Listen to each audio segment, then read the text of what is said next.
we're off and going. We're full 2025 early preseason action. Well, the Caitlin Clark hype train is coming to town, and WNBA team owners are making it crystal clear it's not going to be in a dinky arena.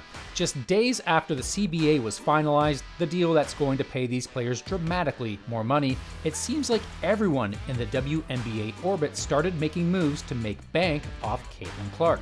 Arena moves, season ticket packages. Tickets are selling like hotcakes several months in advance. I mean, we've seen the Caitlin Clark effect play out before, but what's happening right now is different. Because for the first time, the entire machinery of the WNBA, the owners, the networks, Nike, they're all pointing in the same direction at the same time. The dam has broken, the floodgates have opened, and resistance to it, well, there's a reason we may see a lot less of that this year. I'll explain why. But first, like this video if you're ready for the Caitlin Clark tsunami, and subscribe for more Caitlin Clark and WNBA updates. So this was the video the Indiana Fever put out to announce their schedule the other day, and I've got to point out, it is a huge departure from this monstrosity.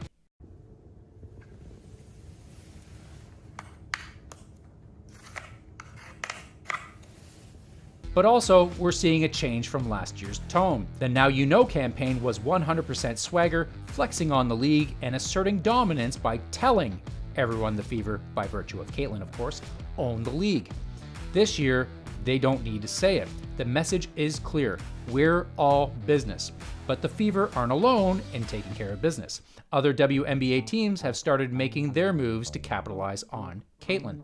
Indiana Fever, our games against the Atlanta Dream on June 20th and August 16th have been moved to State Farm Arena. That's right, the scheduling conflicts have begun. The Atlanta Dream wasted absolutely no time moving both home games against the Fever from their regular arena, the one that looks like a mall food court, to State Farm Arena, home of the Atlanta Hawks.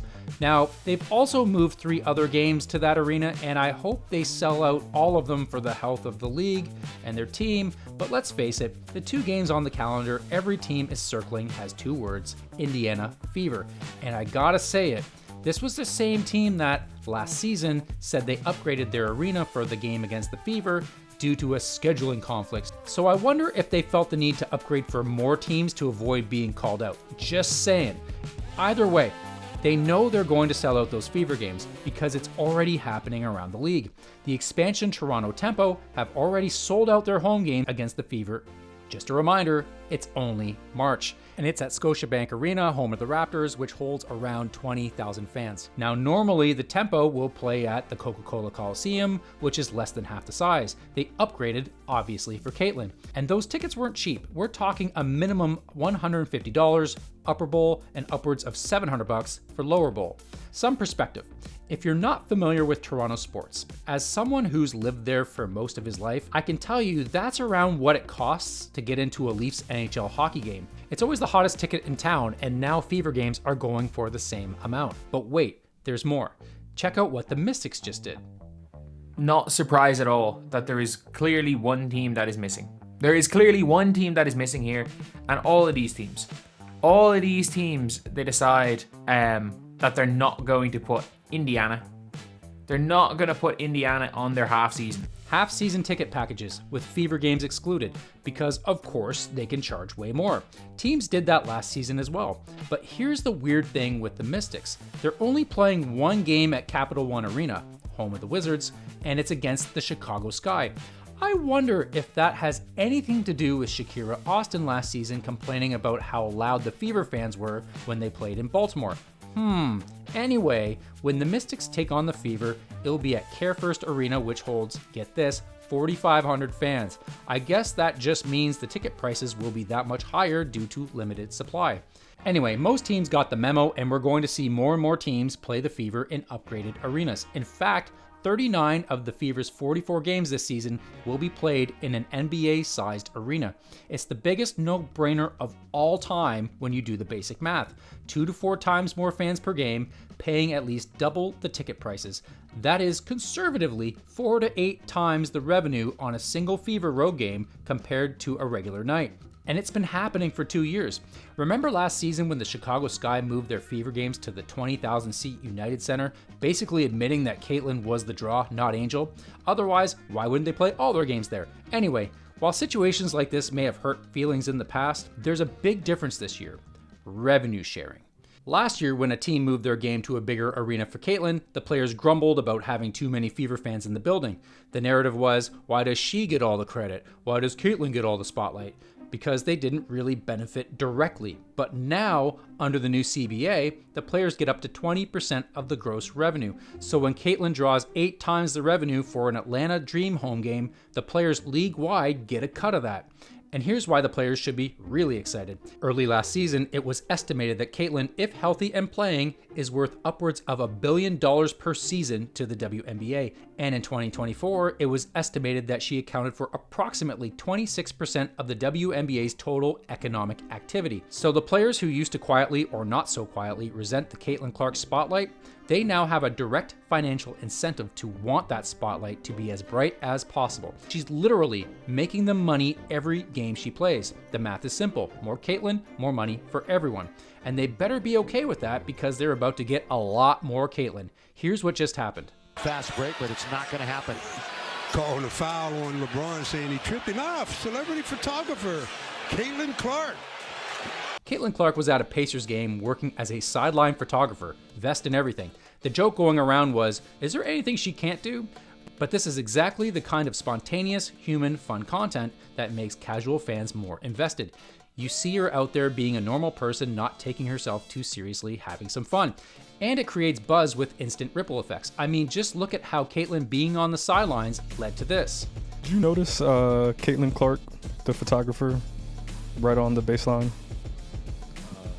No, Caitlin Clark, the NBA player. Yeah, sorry, I didn't see. She was taking a picture. Yeah, she took a picture of you after one of your. She hit full on camera right on the baseline. I didn't see that. Do you have a relationship with her, or just? Not really much, but I'm a big fan for sure. I watch a lot of games. Definitely her hooping, it's great to watch. So for sure, gotta go in one game to see her.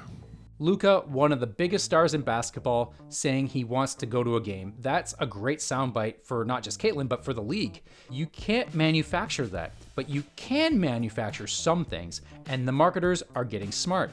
Did you notice this? Open this up.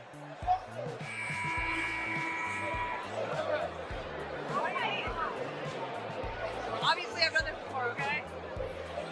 No!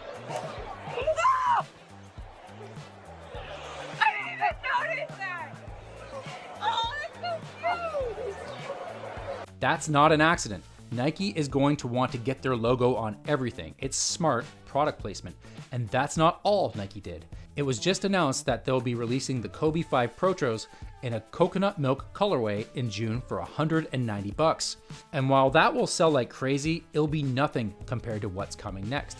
Her long-awaited signature shoe, which will have new technology. Now, Ryan Ruocco, the announcer who coined "You Bet" for Caitlin's threes, has reportedly seen them. They're real, and apparently, they're spectacular. Wanted to know about Caitlin's shoes for quite a long time. I mean, I know some things. I can't say them. The only thing I can say is they're amazing. Oh, the only thing I can say. So you've seen them? Maybe. I mean, like I'm allowed to read between them. Is there, what other vague way can I get you to say something without spilling the beans? All I know is when they come out, they are going to be incredible. Incredible. These are scheduled to drop during the 2026 holiday season, which means she'll carry the league into the mainstream through the off-season on top of whatever she does on the court from May through October. If she wins MVP, as she is now co-favored to do, or wins a championship, forget about it. We've never seen this level of preseason hype for a WNBA player, not even close, and it's just gonna keep rolling. 8 months of no Caitlin Clark basketball, third season coming up, and the whole league is moving into bigger barns, restructuring ticket packages, and selling out 18,000-seat arenas before a single game has even been played. Heck, without the rosters even being set, no one has a clue who Caitlin will be playing with this season or who she'll be playing against, and it doesn't matter. The stars are aligning, the players are getting their piece, The owners are making moves to print money. It's officially time for everyone to make money, including Caitlin. As long as the FIFA do their job by surrounding her with talent and running systems that play to her strengths, this is going to be a monster year for not just stats, but for viewership and economic impact. And to anyone out there who's still betting against Caitlin Clark, time to make peace with the basketball gods because you're about to see her everywhere. Since you're still here, drop a trophy in the comments because you're a winner for sticking around. Thanks for watching. I'll see you next time.